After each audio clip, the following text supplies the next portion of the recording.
আমাদের বধ্যভূমি সবসময় সেরা, সব থেকে সুন্দর। এজন্যই মানুষ সবসময় জুটি বেঁধে ছুটে চলে আসে এই খোলা একটা মাঠে, যেখানে এসে সবুজ শ্যামলের প্রকৃতির দৃশ্য উপভোগ করতে পারে। আরও রয়েছে স্পেশালি যে জিনিসটা এখানে পাওয়া যায় সেটা হচ্ছে 7 কালার চা, 6 কালার চা, 5 কালার চা, মানে 1 কালার পর্যন্ত এখানে চা পাওয়া যায়। আসলে মানুষের জন্য কিছু বলতে পারছি না, বাট বয়সটা পরে দিব, ঠিক আছে?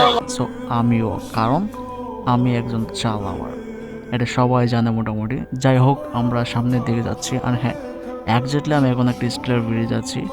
সো এত সুন্দর একটা ব্রিজ, আর নিচে যে পানি যাচ্ছে সেটা আরও খুবই সুন্দর, কারণ নিচে প্রচুর বালি।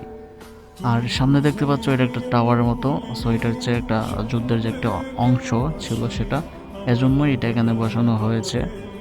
আর সামনেই দেখতে পাচ্ছ খুব সুন্দর একটা ওয়েদার, জাস্ট অ্যামেজিং। সো অনেক মানুষ ছুটে চলে আসে এই দৃশ্য দেখার জন্য। আর হ্যাঁ, এরকম দৃশ্য বেসিক্যালি সব জায়গায় হয় না, মাঠ থাকলেও হয় না, বাট প্রত্যেকটা জিনিসের একটা লিমিট থাকে। আর সেই লিমিটের জন্য সেখানে মানুষ অলওয়েজ ভরপুর থাকে। খুব সুন্দর প্রকৃতির ছায়া পাওয়া যায়, দৃশ্য পাওয়া যায়। অল এভরিথিং মিলিয়ে মানে একটা সুন্দর একটা মুড মাইন্ড হয়ে যায় সবার, এজন্য মানুষ মূলত এখানে আসে। সো